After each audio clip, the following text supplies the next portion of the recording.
2 hits in 18 at-bats, ending in fastballs. That's the part that's tripping me out. Yeah, that's a weird stat. That's weird. I would understand doing just... Okay, we'll talk about this. I would understand doing all fastballs, but we'll talk about it in a second. What's up, everybody? Welcome to the Bronx Pinstripes show. Scott, how you doing today? Good. Like I said, it's nice to get into these shows where the beginning of the week doesn't matter, and the end of the week is the only thing we have to really use to talk about. It's my favorite when that happens.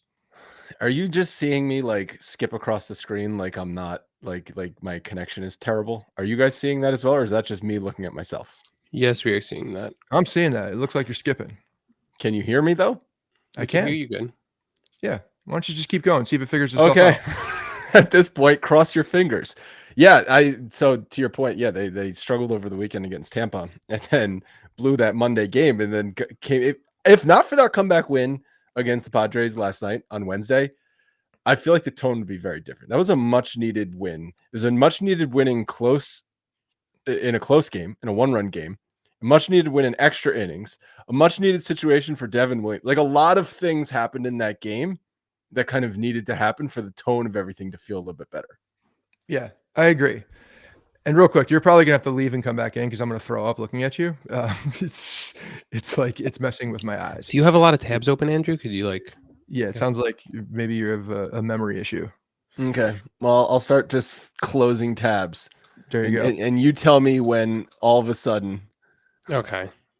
Are we still going? You can see me better. Yeah, I'm gonna just close tabs until the end of time, until this is the only tab left open. Yeah. The question you asked me was that they needed that. Yes, they needed that. They absolutely needed that. That was something that, one, the fact that it happened, without a home run ball until the end of it when Austin Wells capped it off with a grand slam was just fun to watch because the guys were squaring up the ball. It seemed like nothing could get past them, and it was everybody up and down the lineup.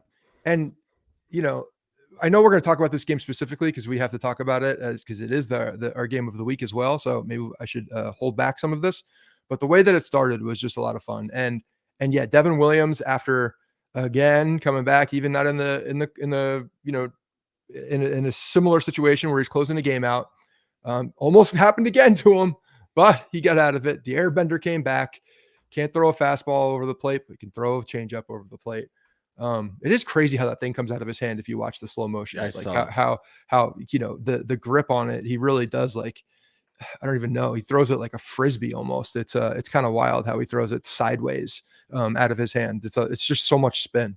But I'm glad, man, he was fired up. Like I said this last episode with him, is that I don't feel like it's a thing where he can't handle New York. That's not the vibe I'm getting.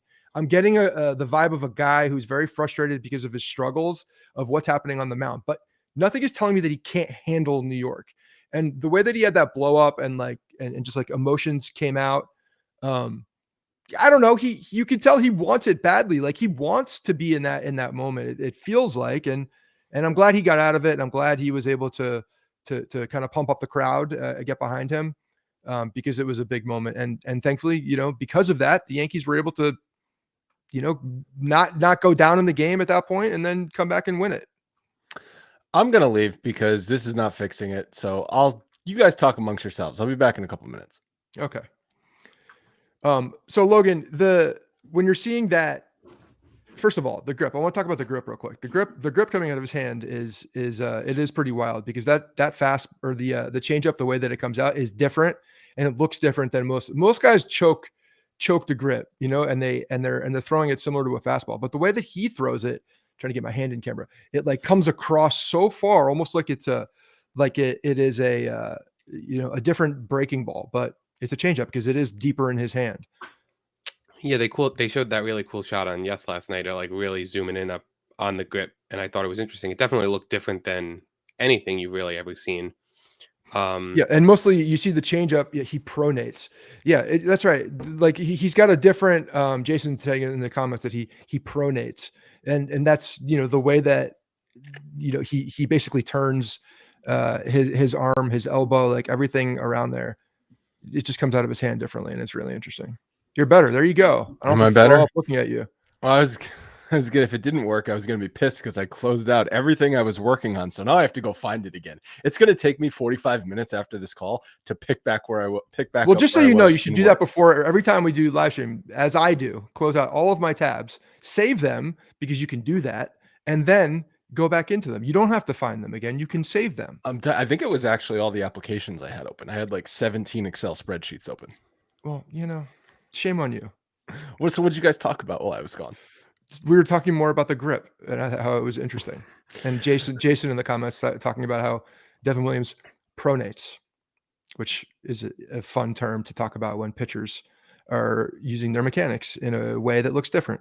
So with Devin Williams last night, didn't you still get the vibe though, if the Padres hitters just didn't swing, he was going to walk in a run? No, because he was able to throw the changeup. Not for For a strikes. strike. Yes, No. it was. It was a strike. He That got last pitch was a swinging strike. he got swinging strikes on all of them though. He did. His but they were fastball strikes. was 2 feet off the plate. He hit a batter with the fastball. Yeah, he did. It was, and the changeup was 50-50 if it was in the strike zone or out of the strike zone. So listen, it was a massive moment. I still see he has no command of his fastball, and I don't know how you can ever trust him in a spot with absolutely zero command of a fastball. You can't just throw changeups that's 50-50 if it's going to be a strike. Eventually, hitters are going to crack that code and just not swing. Tommy Canley says different. Tommy Canley was different. I knew you were going to bring up Tommy Canley. Because of course I'm going to bring it up because it's the only other person that we've known but it was who's thrown different. 70 straight changeups. Yeah, but literally he threw 70 straight I know. changeups, but he was throwing them for strikes. He was throwing changeups in the strike zone. Devin Williams, I don't know, not most of the time.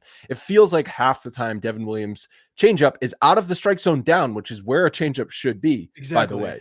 The changeup should not be in the strike zone. It should be at the bottom of the strike zone or just below the strike zone, so the hitter thinks it's a fastball in the zone and then swings over the top of it. The one to Manny Machado got him off balance, but that was like belt high. That was like a belt high changeup that Manny Machado swung through. The one to Bogarts to get the final out was a great changeup. But again, if Bogarts just did not take the bat off of his shoulder in that at bat, the first 5 pitches, 4 of them were balls in that at bat. For whatever reason, they're not recognizing it out of his hand, which is wild when you see the slow-mo because it does look different. But they're not able to square that thing up, and it looks like a strike. And psychologically, that thing just looks like a strike, and then it just dies off. And the late action on it, I think, is what makes it so deceiving because it looks like it is going to stay in the zone, even though you know that it's going to potentially go down, but it still looks like it. And the brain says swing. No, I know it's crazy. I was hoping that the Padres hitters were swinging last night because again, I thought given the opportunity to an at bat, he will throw 4 balls before he can throw 3 strikes. That's how I feel right now. That could change. Obviously, he's going to need to rein in that fastball because he threw how many fastballs last night? I know he hit the batter and then he threw the one to Bogarts, which was like yanked outside, not even a competitive pitch. So you've got to be better with that. If he can be better with that fastball, of course, I see how effective he can be as a pitcher because his changeup is so nasty. It doesn't need to be the best fastball in the world. It needs to be respectable. Correct. And when you're having, and looking back at his numbers, this guy had a sub-2 ERA for the last 3 years. It's crazy. So it's not like this doesn't exist. It's in him. So there's the ability for him to come out and control. And you, as a reliever, especially a guy at the end of the game, like you can be a 2-pitch guy and have a lot of success. But you again, you don't need to be more than a 2. Effective late inning reliever is a fastball and some type of an off speed, some type of slider, or some type a different changeup, or a different fastball, or you're just a mutant that only throws cutters and you're the greatest of all time. Yeah, and again, like same thing, same psychology here. Like that ball's cutting in on your hands, but you can't help but swing at it. It's one of those things where it's like the girl that sees the guy or the guy that sees the girl is like, I can fix them. The difference though with Mariano Rivera was he threw like 3 different types of cutters. But one of the differences,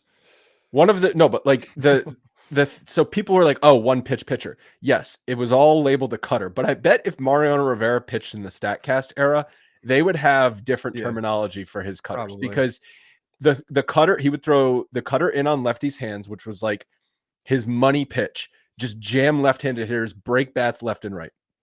He would throw the backdoor cutter to lefties, which was almost like a slider. It was borderline slider-like with how much it broke back over the back of the plate. And then to righties, he would throw a similar type of slider cutter, but on the outside plate to righties to just get them to hit it off the end of the bat or swing and miss on. And then 1 out of every 75 pitches or whatever, he would be like, okay, here's a 2-seamer to a righty just to keep you honest. Well, I mean, he would throw a 4-seamer with the 2-seamer was essentially the cutter, right? Like it was he threw the 2-seamer. Didn't he throw a 4-seamer as well? Early in his career, if you go back to the 90s and look at him, he was throwing a lot more 4-seamers. Yeah. Once he got into like the mid 2000s and then towards the rest of his career, it was all cutters and the occasional 2-seam fastball, which is more sinker like, which would go in on right-handed hitters. He would throw it, I don't know, 5% of the time, but it would always be off the plate in. If the righty hitter swung at it, he wasn't going to make contact, or it was going to be a ground ball to shortstop, but he was never going to throw it over the plate and get beat on it. Yeah, and that was like the natural movement of the 2-seam fastball, because guys, depending on their mechanics and how they throw, like their 2-seam fastball has natural movement. He also had the greatest command of all time. Okay, like 100%. He could hit a pencil width dot on wherever he was trying to throw the ball. So that is not what Devin Williams is. That is not what we've seen out of a lot of relief pitchers in modern day era. Why is that such an anomaly in today's game? Because what you do see a lot of the time across baseball, or at least with the Yankees, with some of these relievers, the command is the first thing. So it's like these guys don't have the theory. Command. It's just because they're so focused on power and the mechanics are not allowing them to control their body as much as the guys used to be. I think when you're going maximum effort on every single pitch, it's harder to keep your mechanics tight and perfect because you're going maximum effort. And I'm sure the analysts have figured out that you're better off going maximum effort and missing your location, but still having the high velocity, high spin rate versus 85% effort and hitting your spot. I'm sure that's my guess. Yeah. I mean, I hate that because I don't think that makes a lot of sense. I think if you look at, I would take location over speed all day. It's not just speed though. I think it is a big part of it is spin rate, which is movement, right? So that's the action on the ball itself. Mm-hmm. Yeah. Logan. Talking about last night, he was kind of bringing it back to closer to like a 50-50 split prior to last night. How many fastballs do you think he threw last night? Williams? How many pitches did he throw in total? I remember 3 fastballs. That's all I remember. And they were was more than 3. Okay. Well, I remember the bad. That's what you do. He threw 21 pitches. Mm-hmm. Okay. So he threw 8 fastballs. He threw 6 fastballs. Now how many of them were strikes? This is where I was going with this. So 2 were called strikes. And I don't think either of them were actually in the zone. They were borderline at best. The others were, he got a swinging strike on one that was out of the zone, and then the others were called balls. Or hit by pitch. So he literally didn't come in the zone with his fastball pretty much at all. I mean, a couple were literally on the black borderline pitches that, to me, look like balls the way that I'm looking at them. And it was a similar story on Monday when he just was wild and got into trouble on Monday night. And you can blame the weather on Monday night, but when he's done it, and every other appearance too, I'm going to call that just how he pitches and not the weather. And the thing with the fastball too is because the airbender, the changeup is his out pitch and the one that everybody is just on guard for. You don't have to be as perfect with the fastball either. No. You need to show it. You need to change the eye levels. You need to be able to throw it probably down in the zone so that when you're throwing the changeup, over the plate or down in the zone and it breaks underneath the strike zone at the last minute, you have in the back of your mind that it could be a fastball, but you don't need to be perfect with it. If you're able to throw it over the plate, and I don't know what his fear is. I guess his fear is that guys are just waiting for him to throw a fastball over the plate and they're gonna destroy it. And if that's the case, then so I want to see that happen. Let's see that happen instead of walking guys. I'd rather be some contact. I don't think it's afraid. I think he's trying to overthrow the fastball, because when you're yanking a fastball like he did to Merrill to hit him on the arm and yanking it on Bogarts so it's 1.5 feet outside, that is overthrowing. That is not being afraid to throw it in the strike zone. That is just overthrowing the ball and having no control over where it's going. Yeah, but also when you're trying to overthrow a ball, why are you doing that? Is because he's you're probably trying to get the velocity up so that they have the change, and you're trying to, again, like that's part of not being able to, kind of afraid to throw. I see what you're saying. Yeah, I see what you're saying. I guess I just let me rephrase that. There's hesitancy in some capacity when he's throwing that fastball, whether it's him trying to throw it too hard or afraid that the guys are sitting fastball and just waiting for it so they can avoid the changeup. But either way, like prove them wrong. Like you need to be in the zone for with that fastball. It has to happen. And whether you throw the changeup first and then you throw the fastball and you lead with the changeup, like that can be different for him.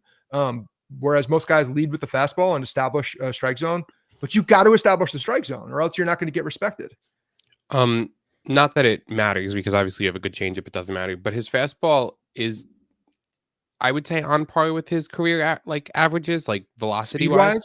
Yeah. I mean, early in his career, he was averaging like 96, almost 97. But 94, 95 now. Yeah, like in 2022, it was 93.9, 94.2. Last year, it was 94.7. Seems to be the outlier. And then this year, it's 93.6. So you're not talking about a loss of velocity that he's trying to. Yeah. It's not a velocity problem. No, it's not a velocity problem. But I would almost. Where's his changeup? Where does his changeup lie as far as the difference? The value? It's at 84.5. Okay, so if you're at 84.5 for your changeup and it's completely on par, you need to be 92 to 94 with location. Yeah, just give me enough of a difference in speed, but locate it. And he used to sit early in his career average 96, which you could only imagine how dominant that was if you think about it. If he can throw for strikes. Yeah, if it was a strike, I mean, who the hell knows? We weren't watching. Can you go back to his why don't we look at strike percentage and look to see what his strikes on the fastball? Sure. We can do that. And while you're looking that up, I want to tell you guys about Game Time and the game of the week, which we picked as honestly could either be Tuesday's win because of that 7th inning rally or the comeback last night. But I went with the blowout win over San Diego on Tuesday, specifically because that 7th inning rally was the best of the season. Because it happened with hits, not home runs. Yes, there was the Wells grand slam to cap it all off, but how nice was it, Scott, just to watch base hits happen? My favorite part about that was how it started. The Dominguez double, I'm putting that in air quotes, in airbender quotes. The way that he got that ball, and I was very mad at MLB for not putting this highlight in the app afterwards, because in the morning, Kemp's been staying up later and watching some of the games, right? He'll get like halfway through a game, or maybe not even halfway through. And in the morning, I'll show him the highlights and sometimes the condensed game, depending on what happened in the game. And they did not show that highlight of him hitting that double, which is wild to me because I thought it was awesome and it could have been. It wasn't on the condensed game?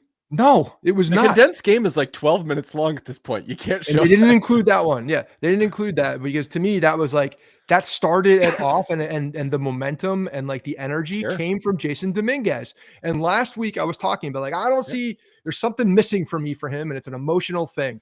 There's nothing behind the eyes. And this at bat, first of all, that was not a double. Most guys, not a double. That guy is usually held at check at first base, but he was busting his butt out of the gate immediately. Right away, he saw double. And I love that. And that's what I wanted to show Kemp. I want to see, like, this is how you run out of the box. You run out of the box like this, you can get more doubles. You can stretch it out. You can get on base. And the way that, first of all, he's insanely fast. And I know we've talked about this in spring training when it came up, that his straight line speed is I think it was higher than Bobby Witt Jr.'s, who had the highest. I think he's like the highest in the league. I just looked up on Baseball Savant. He's 77th percentile for sprint speed. I would have guessed higher. Yeah, but there was a number where they rated him at the highest at one point. If not the highest, he was right there with Bobby Witt Jr. Straight line speed. Anyway, his acceleration is insane, and then it just doesn't come down from there. It's not something that I expected, I guess, from him coming up as a prospect. I knew he was athletic. I knew he had good speed, but I didn't know he had elite speed like that and the way that he can start out of the gate. His first step is fast. And when you have a first step that's fast, that to me, that's one of the biggest that's one of the best qualities to be a very good base runner, is having a quick first step, because now your jump is better. You're out of the box better. It just takes you by surprise a little bit. It's almost like a pitcher who can hide, with his mechanics, hide the fastball a little bit. So the fastball jumps on you. That first step is so fast. Well, it's But the key to he stealing was like a bases, rocket too. coming out of there. Yes. And he was like a rocket coming out of there. And there was energy coming out of him at second base, looking back at the dugout. And I appreciated it. And I think there's more of those moments ahead of us. He needs those moments with the guys. And there was an energy level. There was an energy Wearing my level hat, from like him. if you're on the YouTube, I'm wearing my hat like Jason Dominguez was last night in the field. That used to be my drunk meter when I was in college, is like, how far is Scott's hat over? maybe Dominguez is pounding couple 2-3 because between by at-bats. like the end of the night, I was like this playing beer pong, and everybody knew that bad things are going to happen. But anyway, the way that it started, I felt like there was an energy, and yes, the guys were making really good contact. They were squaring up the ball, and it didn't stop. It went top to bottom, and they almost did it twice. And to top it off with Austin Wells going deep for his first grand slam of his career was fun to watch. And with killer last-minute deals, all-in prices, views from your seat, and the lowest price guarantee, Game Time takes the guesswork out of buying MLB tickets. I've used the Game Time app so many times. I absolutely love it. It is my favorite ticketing app. The last-minute deal feature is especially cool. If you can wait and just snag great affordable tickets last minute, you can get into a game for a great price. I also really appreciate the all-in pricing feature, because I hate being hit with added fees at checkout. Game Time just tells me what the total price is going to be up front. And last but not least, the lowest price guarantee. If you find tickets in the same section and same row for less money, Game Time will credit you 110% of the difference. Take the guesswork out of buying tickets with Game Time. Download the Game Time app, create an account, use code Bronx for $20 off your first purchase. Terms apply. Once again, create an account, redeem code BRONX for $20 off. That spells Bronx. We are also brought to you today by LinkedIn. If you're a small business owner, you do not have the luxury of clocking out early. Your business is going to be on your mind 24/7, 365. And when you are hiring, you need a partner that grinds just as hard as you do. That hiring partner should be LinkedIn Jobs. Here's how it works. It's super simple. You post your job using LinkedIn's new feature, can also help you write your job descriptions quickly and easily to get you the right people. You can either post it for free or pay to promote. Promoted jobs get 3 times more qualified applications, so you should definitely consider that. You get those qualified candidates. This is the most important thing at the end of the day. Based on LinkedIn data, 72% of small to medium-sized businesses using LinkedIn say that it helps them find high-quality candidates, and then you can share it with your network as well. Let your network know you're hiring by adding the hiring frame to your profile picture to get even more qualified candidates. Posting a job on LinkedIn is not only going to get you better results, it's also super easy. Last year, when we were hiring at Blue Wire, we posted a job on LinkedIn. We were literally reviewing qualified candidates that same day. That's how quick and easy it was. Find out why more than 2.5 million small businesses use LinkedIn for hiring today. Find your next great hire on LinkedIn. Post your job for free at linkedin.com/Bronx, linkedin.com/Bronx to post your job for free. Terms and conditions apply.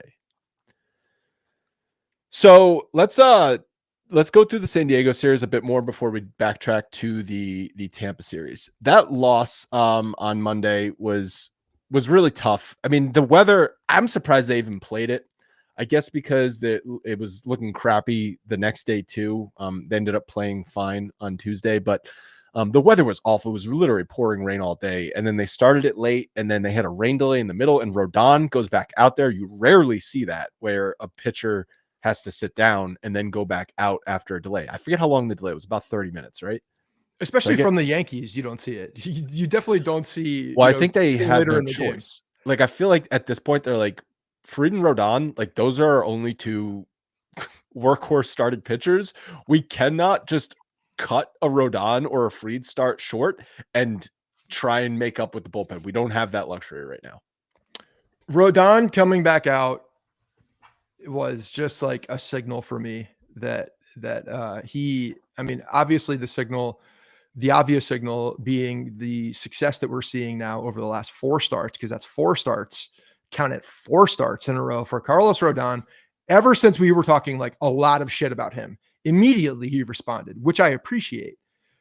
This is a guy that is is dominating in the zone, has a ton of success. And I put a stat in there about the amount of walks per 9. He's leading Major League Baseball in walks per 9, and like pretty significantly as well. Hits. I'm sorry, hits per 9. Yes, sorry. The hits allowed. Hits allowed, meaning it's a good thing. As of May 6th, that's 2 days ago. I found this on the Reddit forums, which I love. Now, Rodon was at 4.623. The next closest was Yamamoto at 5.4. So I mean, like hits per 9 innings, for hits per 9, and Fried, comes in at 6 per 2 for some, just qualifying. Yeah, I mean the thing with Rodon was never that he gives up too many hits. I mean, he would give up home runs in big spots, but he would put base runners on with walks, and then he would give up a big hit. That was his problem. But yeah, the fact that he's not giving up a lot of hits per 9 innings is great to see. It's not a surprise from me though. That's how he needs to pitch, because he can also walk a few batters. So him being or at the top of the leaderboard, but near the top of the leaderboard in hits per 9 innings is what I expect from him. Yeah. But he's also, you're right. Cause now he's backing it up with not walking a ton of guys and going deeper into the games, which is huge. So him coming back out after that little rain delay was pretty wild.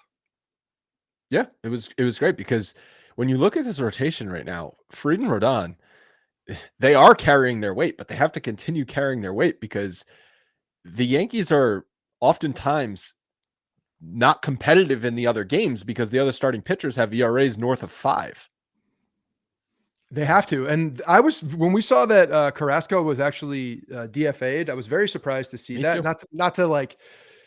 Not that Carlos Carrasco is one of these guys that's indispensable, but the Yankees need arms right now. And I was just very surprised. So I just kind of assumed it was a roster move, which it still might be. He still might be like taking a minor league assignment, and that was kind of the part of it. But yeah, I was surprised when they did that. And it was because of him back. It was because of what? Clark Schmidt coming back, and the fact that they had an opener over the weekend and all that. Right. Because Schmidt got pushed because he had a flank issue. It's the new flank. It's the new term. And so Yarborough pitched over the weekend, looked pretty good. And then on the Sunday game, Carrasco pitched in relief. And so then they DFA'd him. And I mean, at this point, I was like, okay, well, Carrasco's not been good. He has given you, I think, 2, like, quote unquote, quality starts, not quality starts, the term that we used to know of 6 innings pitched, but quality starts in like the modern era, which is like get into the 5th inning and let us be in the game. He's done that a couple times. And I feel like at this point, Will Warren is better off just going back to the minors and working on stuff, because he doesn't look good at all. And I don't feel any different with Warren or Carrasco on the mound. And if you're going to lose Carrasco, which who knows, maybe they won't, maybe he does take an assignment and no one picks him up. But like, if you're going to lose Carrasco or just send Warren down, like I would have just thought send Warren down. So Warren's been really bad ever since he has come up to the major leagues. Major leagues. Like, he's been bad this year. And this is something that I don't think I realized how bad he had one good start. Major league stats, like across 51 innings, which is not a small sample size, 1-5 record with a 7.7 ERA. Oh yeah. I don't know. I don't care what prospect you are. It's concerning that he's the highest rated prospect in the Yankee system with a 7.7 ERA across 50 innings. Pitching but prospect, I don't know how you stay in the major leagues with that. We just had a guy in AAA who I think struck out 12 guys and in a game. Like, bring anybody up at this point. Anybody, literally anyone. Right, exactly. And because he's still a prospect, you send him back down. You say, work on stuff, and you'll be back, but go work on stuff. This is not working right now. He's not even getting deep into games either. Like, quote, he's affecting them in a negative way. Right. He's affecting them in a negative way because he's getting pulled early in games in the 4th inning most times, or before that. He's not providing them any sort of innings where they can allow the offense to like take a breath. He's putting them down in the game every single time he comes up. And yeah, he's not helping the team in any capacity, not even just by being out there in a rotation spot, because he's not going deeper into the game. So in fact, in every single possible way, he's hurting the team. So yes, this guy does need to be sent down, needs to work on his command. Again, we're talking about command here because that's the biggest problem with him.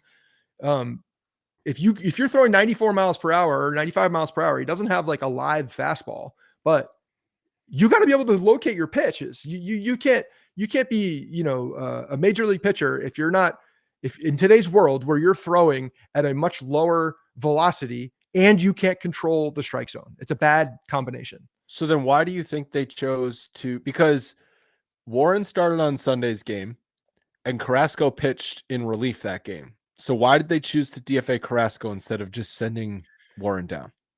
Again, like I'm going to hold my opinion until, after the week to see if Carrasco is back on in the fold in some capacity, because I just have a feeling he is. And the way that he came in that game, because it was essentially a bullpen for him, right? Because he was going to be skipped. No, 3 innings is more than a bullpen. Well, maybe they knew that they were going to DFA him at that point and there was going to be some other roster movement. But again, like I'm just speculating at this point. I haven't heard anything about him, being back, or it just felt like that was going to happen because they've done this in the past with some of these roster moves, and you have guys coming back. That's the other thing. Like Lasagna is coming back soon. Like he's just got ticked up in his.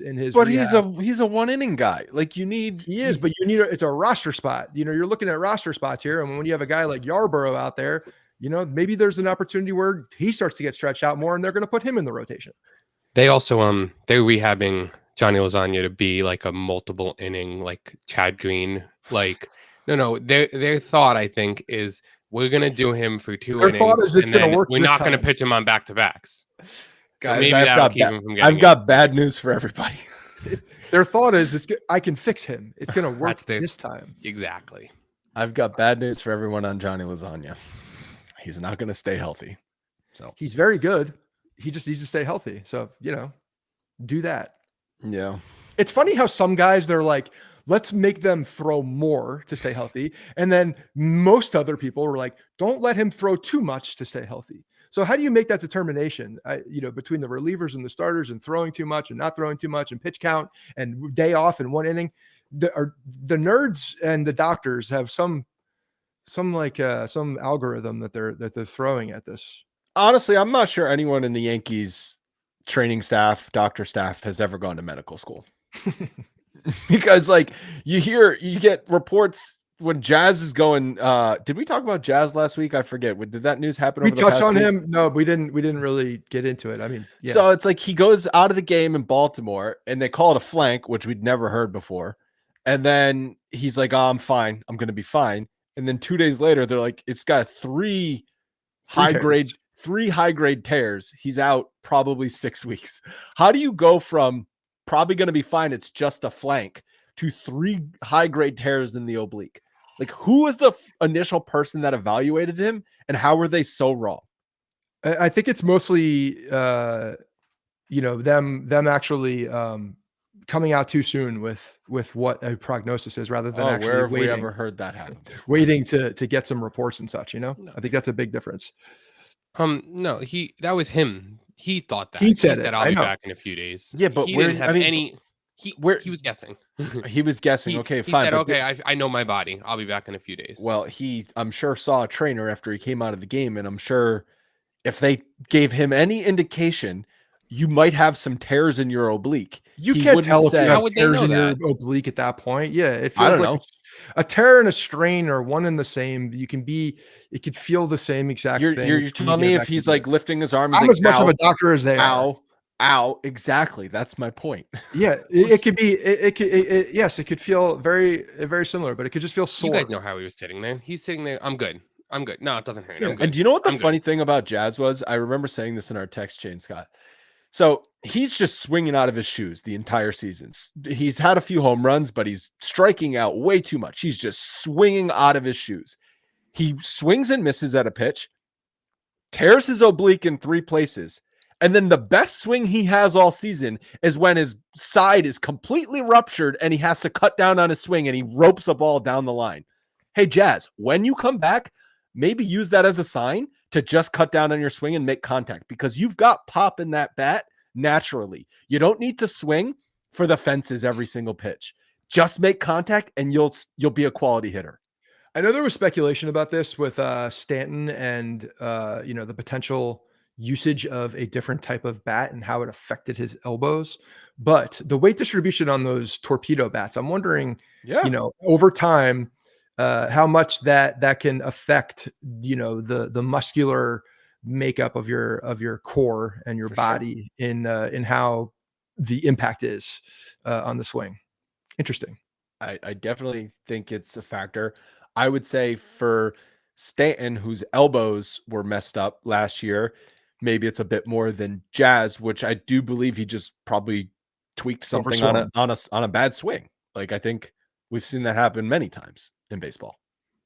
Yeah, definitely. And Stanton is, significantly older and has a lot of things going up against him as far as the way that he is physically built. You see Stanton rocking the light beard in the dugout? Yeah.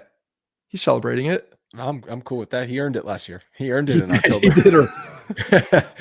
And you know what? Good news on Stanton, because he's taking batting practice out there with Cousins, taking wet swings. The rumor mill has him potentially coming back by the end of the month. So Ben Rice still hitting, still producing. Mm-hmm. Trent Grisham off the charts producing. Oh my God. Off the charts producing, comes off the bench last night, hits a mammoth 2-run home run to tie the game. Every time he's in there, he does something positive offensively, and he's still giving you good defense. He's been their second best outfielder. Like, I don't know if anyone wants to deny that or whatever, but he's behind Judge. He's been their second best outfielder, and it's not even really close. You're finally starting to see Dominguez produce a little bit more. I know Bellinger broke up the no-no last night with the home run. With a ball he had no business hitting. But, like, to me, Cody Bellinger, his swing is taking the scenic route. That thing is so long. It's always been long, though. That's always been his swing. He's always had a long swing. Long, wavy swing. It seems like he's swinging a machete with how long it's going through the zone. And I definitely watched a lot of Griffey when he was a kid. Well, no, but see, Griffey's swing was not long. Griffey had a short swing to the ball. I know the shape of it is like what you would do in wiffle ball to act like Griffey is more what I meant. Yeah, well, go look at Griffey's swing, and like from where he's holding the bat to where he's making contact, it is short and sweet. Yes, he had a long, sweet, picturesque follow through. Yes, but to impact of ball, no wasted space. Yeah, so this is one of my favorite narratives that's crawling through baseball this year, and it has to do with the outfielders in New York. Right now, the Yankees, based on how much he's making per year, and this is right now in May. Obviously, this number is going to change as the year goes on. It's going to become more likely more valuable. But we're about $500,000 per home run for Trent Grisham, sitting at 10 with. There's no way it's that high. What are you talking about? It is. You based on the what he's making for the full year. I'm not. Oh, I thought you're prorating it to now. I didn't get that far deep in the math. That's why I said the math is going to change. Okay, but as of right now, again, looking at the total year, Juan Soto over there on the other side, $7.2 million per home run that he's hitting, with about 40 more at bats than Trent Grisham. I love it. I look at it daily. My younger brother. Not Tim, but Luke is a Mets fan. You got steered wrong at one pat. I blame the age gap. I didn't have enough influence on him. Is a Mets fan, and I send him this every single time I have the opportunity, the side by side, because I think it's hilarious and funny to look at. It's definitely funny to look at. Do I expect this to end similar to the Verdugo Bellinger, debate that we had last year? Probably. But maybe not. In a great world where this plays out nicely and we can just look at that all season, that'd be hilarious if it were a narrative that stayed. If you had to bet whose production is going to sustain, and it doesn't even have to be to this high of level, but whose production is going to sustain, Grisham or Rice, who are you taking? Rice. And so I probably agree with you. I think Grisham being longer into his career, and but in fairness, Grisham has mainly only been a fourth outfielder. So he's never Yeah. had consistent playing time. He played more in San Diego. He's still the fourth outfielder right now for the Yankees, but he's kind of been a starting outfielder the last 3 or ish weeks because of how productive he's been. He's doing exactly what the original role of Aaron Hicks was. You got to get him in the game. Got to find. Oh, I thought you were going to say. No, when Aaron Hicks came over, remember he was like the fourth or fifth outfielder. But Boone always talk about. No, they acquired him to be their starting center fielder. Yeah, but he played into like you had to get him in a game in some capacity. There was a crowded outfield. You know who's still cashing checks from Hal this year? Aaron Hicks. Aaron Hicks. Also, one more year, right? Does Trent Grisham a much significant value with the trade between San Diego for Michael King for Trent Grisham straight up was a great deal. Yeah, Michael King looked okay. He did. He looked good. I hope he does well. I got no loss for Michael King. It does feel like he's crossfiring. I know Kai brought this up on the broadcast. Does it feel like he's crossfiring even more than he was with the Yankees? He's always done that, though. I know he's always done that. I just felt like it was super pronounced. That's the type of guy that you look at, who hides the ball really well. When he comes in at 97, 98, that feels like 102 probably on the bat. So I agree with you on Rice. It'll be interesting to see what they do when Stanton is ready to come back, assuming Rice is still producing, how they fit him into the lineup. And because he played a couple games at first base, he can catch. He's never going to be more than a third catcher for them. Escara last night, really fun moment for him. I was super happy for him to get that walk-off sack. This is why I'm looking at these extra inning games with the runner on second base and professional athletes that play baseball for a living, and looking at this is like, this is so ridiculous. Why does this not happen every single time? It's so simple. Why is a run not score every single time? Yeah. Bunt, sack fly over, and then just hit the ball in the air. All of you can do this. All of you should be able to do this. It's not a difficult task. It should not be a difficult task. Be honest though.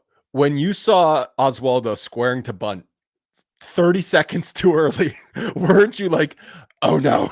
No, I was happy that he did it 30 seconds too early. I know, but get in there, get his head behind the ball. He looked so scared. Sure that he doesn't pop it up. He was like squaring around like, please hit my bat. Please hit my bat. Yeah. Well, no, I that felt like a lot more of a confident bunt than the one before. And you could tell that he's like, I'm not popping this one up. He was on top of the ball. Absolutely perfect for what they needed. Just get it to the third baseman. That's all you need to do. But like you're looking at this. You have a runner on second base with no outs. Okay. Professional hitters are up at the plate. Just bunt the guy over. And if you need to put someone in the batter's box who could bunt to do the thing, bunt the guy over. And then, thank you for pinch hitting Escara in there, because Escara can get the ball in the air. That's all he needs to do. Go to that bat. He fouled off a couple pitches. All he needs to do is get the ball there. It could have been a shallow fly ball, because when you have Dominguez on third base, he's going no matter what. Again, we just talked about his straight line speed. Like, that guy's scoring. He comes out like a rocket. So the infield was in. So, a ground ball right to an infielder obviously is bad, but you just have to put the ball in play. And if you put the ball in play there's a good chance you score a run. And that is something the Yankees over the years have just not been able to do when they need it, is put the ball in play. Something as so simple as bat on ball has been so difficult for this team. They're still striking out. If you bunt to the third baseman, no matter what, he has to field the ball. So there's nobody. I'm talking about the Escara at bat though. Once the runner is on third base and they bring the infield in. Yeah. Strikeout's the worst thing there. Just get the ball in the air. Right. Just get the ball in the air. So I was looking at some numbers on the Yankees offense, because someone commented on last week's YouTube video about how I think I said I still have concerns with this lineup, and they were like, what are you talking about? They're leading the league in runs scored. Yeah. And I just think that is so misleading, because does this team feel like the best offense in baseball? No. Well, Aaron Judge is the best offensive player in baseball, so that's a big reason why it could feel that way. But it even doesn't. Like, on a nightly basis, you see this offense just so inconsistent. They have totals of 20, 15, and 12 twice in single games this season. I'm not saying you can't count those numbers, but that's a big reason why they are leading the league in runs scored. They also have scored 3 or fewer runs in 11 games. 30% of their games are 3 or fewer runs. So again, like I said last week, it's a boom or bust offense. Yes, you get the 10-run rally like you got the other night, but then the very next night, there being no hit into the 7th inning. It's like, where is the happy medium in this offense, which I still feel has not been found. They've got individual performances so far. Judge has been unbelievable, even though he's struggled in the last couple of days. His average, is it below 400 now? It was right around 400 last night. It's still above. So he's struggled. He's, in a mini slump. Grisham's been off the charts. Rice has been off the charts. Goldschmidt has been a lot better than anyone thought he was going to be. Still not a ton of power, but overall, you're not complaining about his production. The rest of the lineup has been way inconsistent. Bellinger's been bad for the most part. Volpe has been way up and down. Classic Anthony Volpe. Wells was really bad up until recently. He started to look a little. So my point is, you get these 20-run performances, and then you get 30% of games, 3 or fewer runs. That's a lot. That's high. I find this amusing because I'm reading back a text and I can't believe I found it as fast as I did. But I texted you and some people in our group chat, March 30th, Sunday, March 30th at 4:10 p.m. My text was, can't wait for you guys to dismiss this series in June when Yankees are leading baseball in runs by 30. It's exactly what's happening right now. So it's May though. Yeah, we're a little early. It'll happen in June too. But you do see the bulk runs and it does skew it a little bit. And the name of the game is consistency. Being able to see consistency from the lineup outside the top 4. That's really what this team has been lacking for a while. And it goes back to the gripes with Anthony Volpe getting hot and cold and being able to, not being able to be consistent and shallow out those slumps, because that's what he needs to do, is shallow them out, not make them so deep with the amount of time that he just becomes a nothing burger. That's one of the things you need to see. And Austin Wells is starting to square the ball up a little bit more. Yep. You're starting to see some more of that, and that's a good thing, obviously. And then as we're going to see soon, we're getting a 350 hitter back in the lineup who's going to be towards the bottom, and DJ LeMahieu. So all of our answers are coming.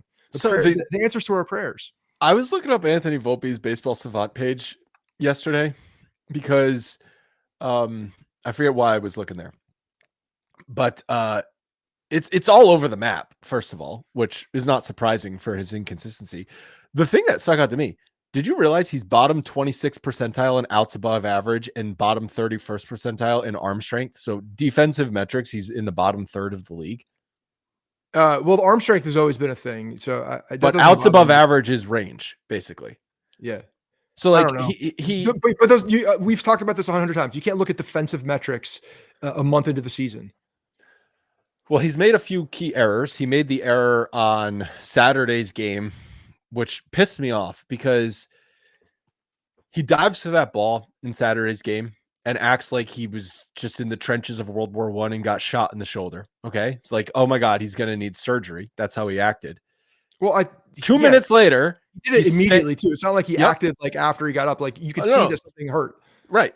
He looked like he was in serious pain. The trainers come out and evaluate him. I guess he says he's fine. They say he's fine. And he stays in the game.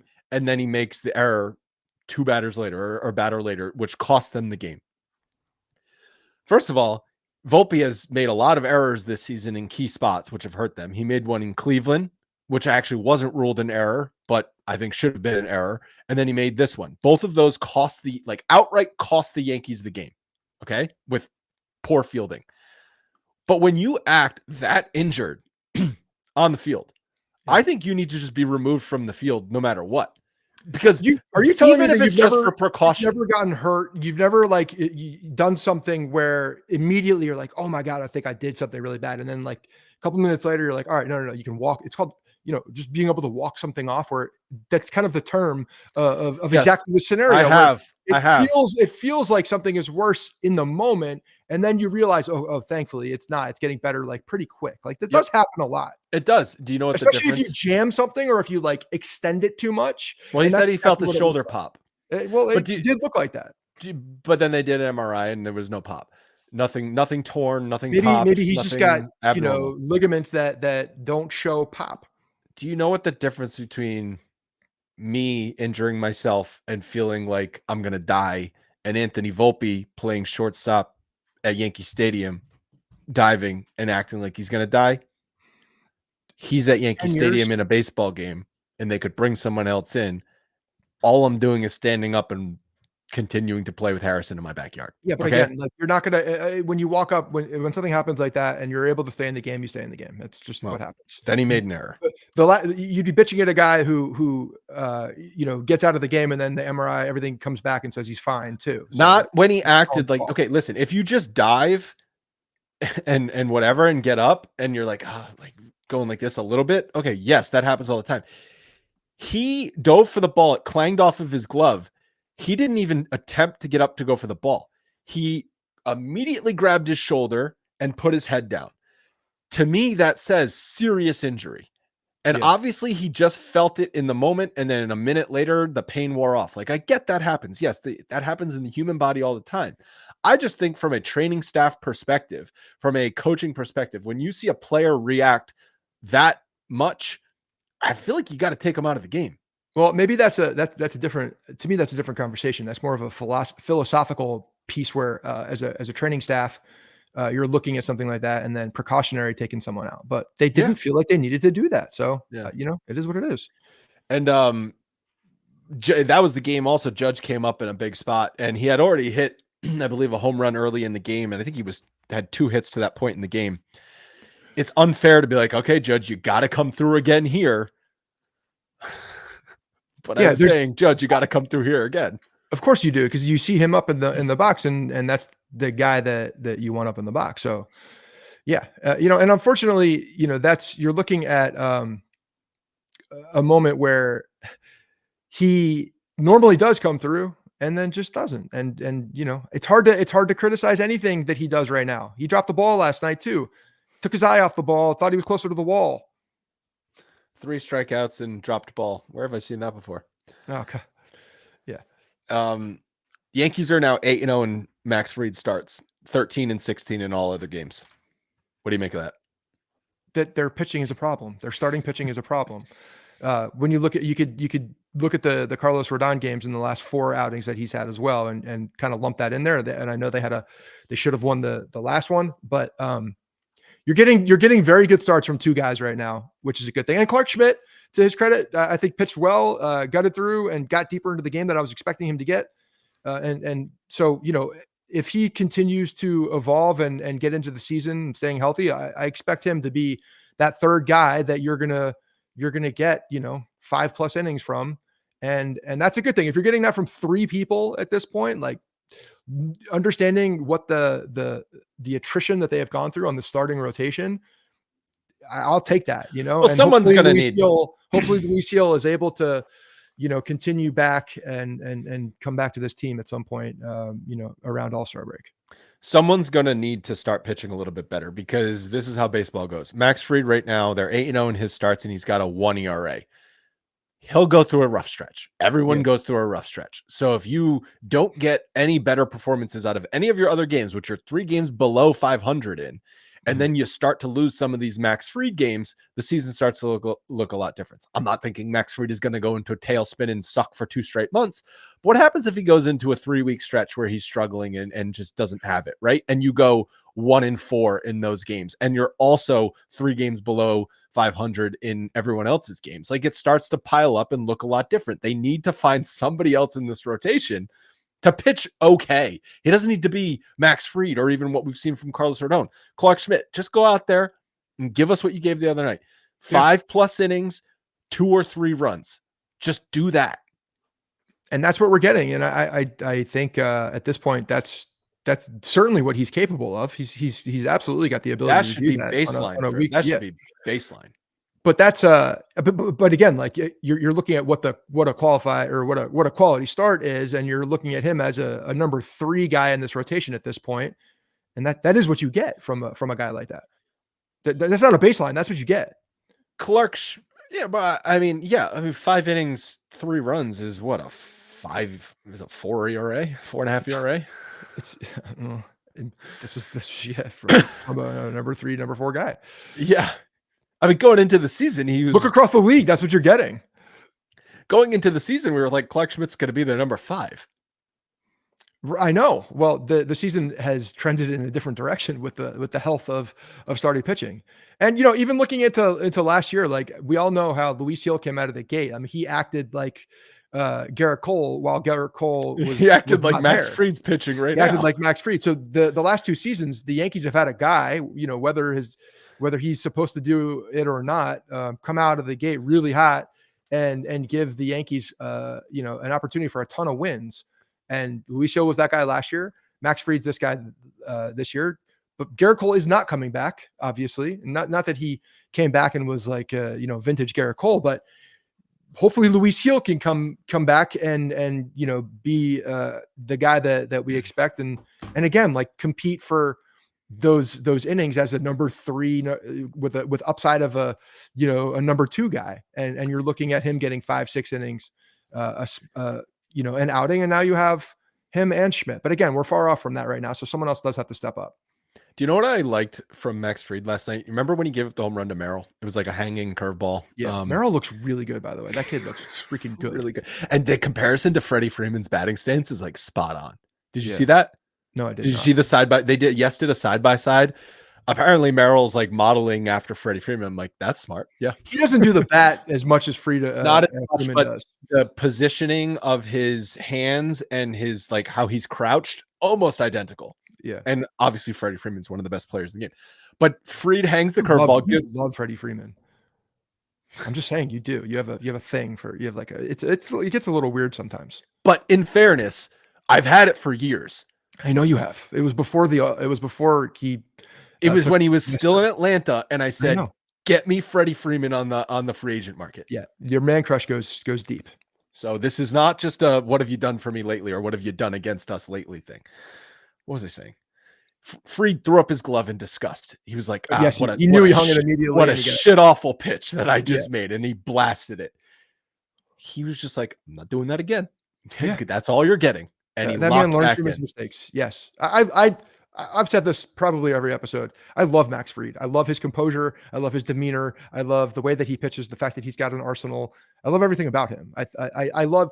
He won me when I saw him in the dugout talking to Roger Clemens in spring training, and how engaged and long that conversation was. That guy was soaking every single bit of that up like a sponge. And the fact that he recognized the opportunity of the amount of greatness and baseball talent that was in the dugout on a daily basis in spring training with the New York Yankees, he didn't let that go by him. He took that, he soaked that in, and you could see that he's a student of the game and wants to do well. Yeah, I love everything about him thus far. I feel like Roger Clemens, for all that he today, he could give. I think Roger Clemens could give 5 innings. He could give you better than what Cookie Carrasco and Will Warren are giving them, for damn sure. And I still think Mariano Rivera could get outs at the major league level. The point with Roger Clemens, like say what you want about him and what he did or didn't do in his career. We all assume what he did.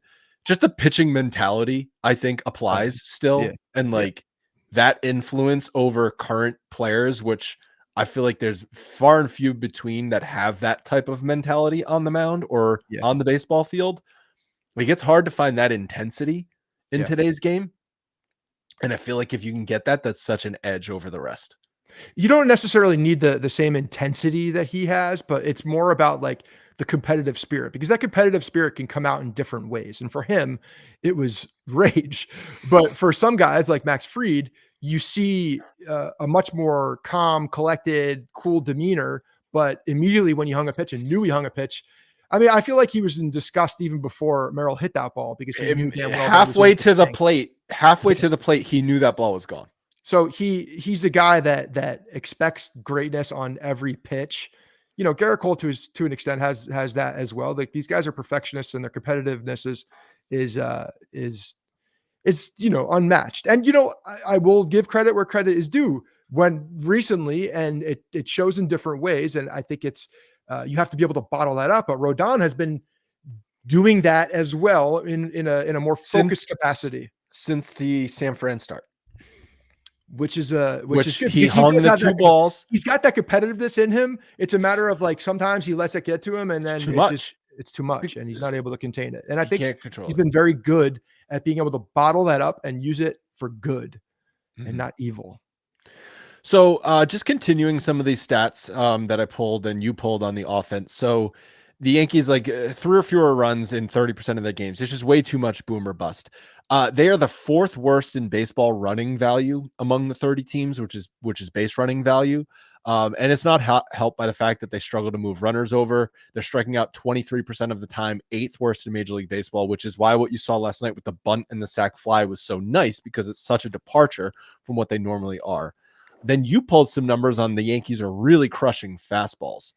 I pulled them from it was from an MLB article that was out. I think it came out yesterday. So when I saw it, my eyes were just, do my eyes deceive me? That's what I was saying to myself. But so we were reading this before the podcast started. Where is it where they explain what the stat is? I'll tell you what. Yeah, it's in the. Read it? Yeah, go to where the stats are in the notes, and then just above it, it says. So the article was about slugging percentage against the fastball, and the Yankees currently in 2025 in March and April. This is like a calendar month. Is the 4th highest in baseball history against since being measured against fastballs, but what the stat is in italics and like kind of small print, minimum 500 plate appearances ending on fastballs. So it's more about what the outcome was, where the fastball was the last pitch. So it doesn't really talk about fastballs that you swing through early in the count. It's did you get an out on a fastball, or did you get a hit on a fastball? And those plate appearances, that's what it's judging up against, where the Yankees are at the highest in modern baseball. It's a weird stat to only do it on the pitches that, and you really need to read it like 5 times to pick up on that stat too, because you see these numbers and they're eye popping. Judge is slugging percentage, by the way.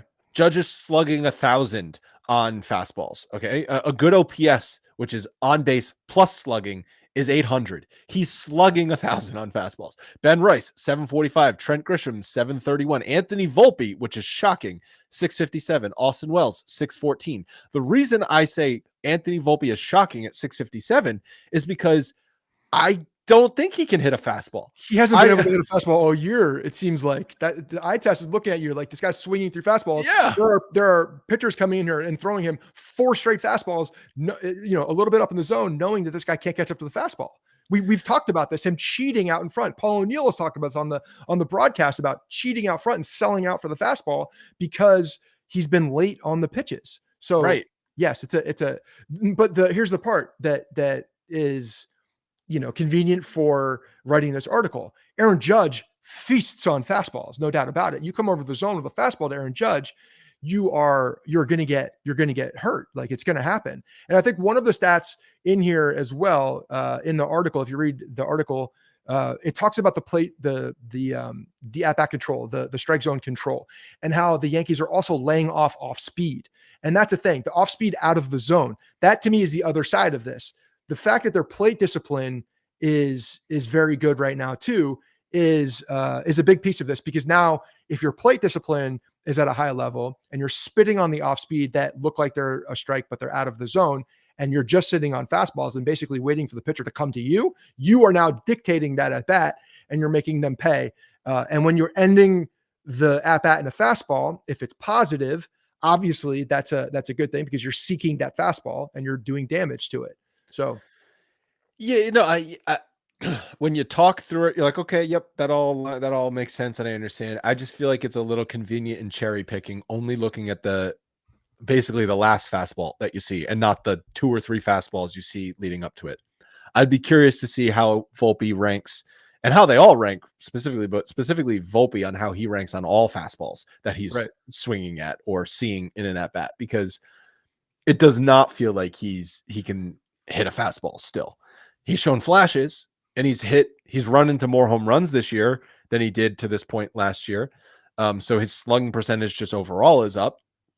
Believe it or not, his OPS plus is like 110 or 112 or something, which would indicate he's 10 or 12% better than league average offensively, which again, eye test day in and day out does not tell you, but I think that's also a testament to how down offense in the league is. Just, it's not an offensive league still. It's still a pitching dominated league. You'd think though the fastball number would be the one. So I think it would be really.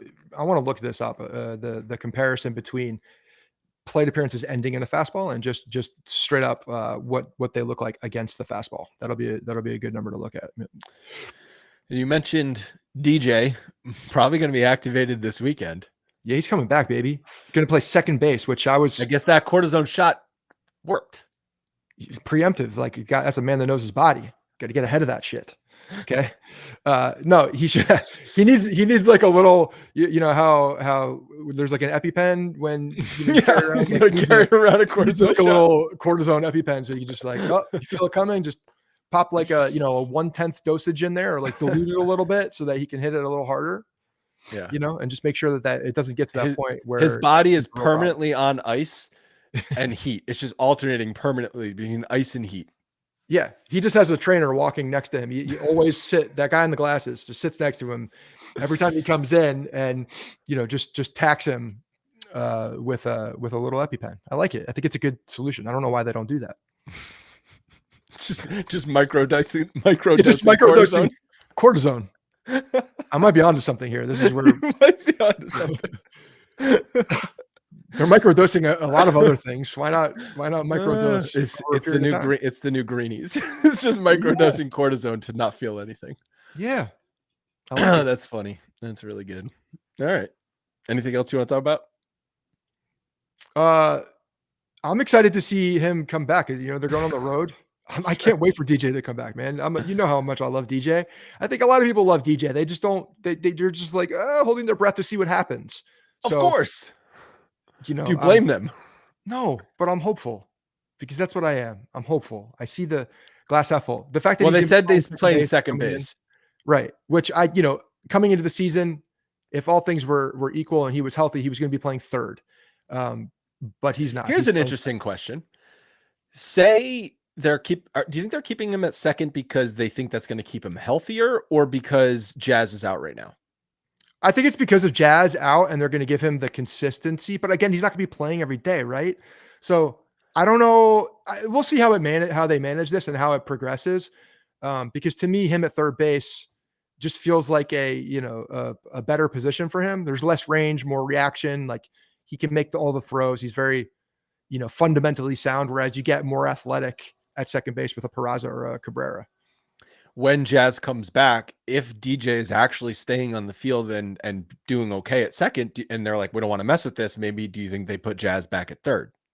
I think DJ is the guy that you can slide around, and I would still have Jazz at second base. Again, I think the athleticism just plays better at second base. I think that they played DJ at third last night in rehab. Like they definitely were still leaving it open. I think they were just because of Jazz, but I think they would slide him over first. It wouldn't surprise me if we see him still predominantly at third base. And again, it makes more sense. Yeah. It makes a hell of a lot more sense given the personnel that you have too. Yep. Does Ben Rice get a shot at third base at all? Or would that be only an off-season thing? I think it's an off-season thing. I think that would be a tough.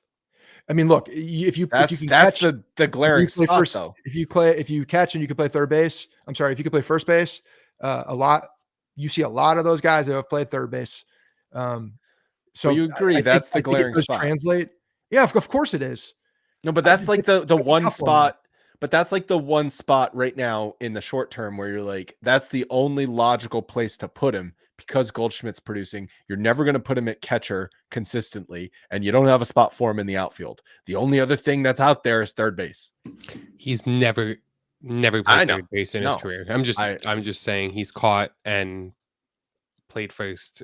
And you can't just be like, okay, we're going to deal with a traffic cone at third base, which is what he'd basically be, because you saw in the past they don't want to deal with that. Miguel, but he might. You don't know. He's also a baseball player that can play multiple positions and have. He has got the physical ability to do. He might be able to play third base. That's what I'm saying. Like let's try it. I don't hate it. I like experimenting with position, to be honest. I think a lot of guys can play more positions than most think. I mean, it's not like this is I think the difference is that he's not played there. I don't know if he's in his career, if he's done it in the minor leagues or in college or, even I'm sure he did it in high school, but Listen, where has he played third base? Let's just start every day. Take 50 grounders at third base. Just start doing that. Just go out there for 45 minutes every day. Just take some grounders and then see what happens after a month of doing that. It doesn't hurt. He's only played, I'm just looking at his minor league stats. He's only played in about 240 minor league games. Is that not a lot? COVID. Like, I feel like we talked I know about this. COVID, Yeah. but his first action came in 2021 and just all his seasons, it looks like he didn't really I don't know. He didn't really play a lot of games. He came up from Double-A too, and he also he's got no AAA action here, 100%. Yeah, right? he was catching for the majority of the time. Yeah, he was catching a lot of the time. I think it's been a really weird trajectory for him because of COVID and the minor league seasons being cut short the following year as well, which is why he and a lot of other people just didn't get a lot of minor league time in that range. Yeah, and he also came out late. He got signed out of independent ball later in a baseball life. I'd be interested to see if he could do it. What do you got to lose? You have nothing to lose besides his bat when Stanton comes back. No, so right, exactly. Like if he can't play third base, then you're back to where you are right now. Yeah, you're looking for time for all of these guys, and yeah, one of them is going to be worse than the other. All right, guys, thank you so much for watching and listening. We'll be back at you again next Thursday, live on YouTube, 9 a.m. Eastern. Also, shout out to Game Time and LinkedIn Jobs. If you are interested in either of those two products, please go in our show notes. You can see the links and the promo codes. It helps the show out a ton. We'll talk to you again next week.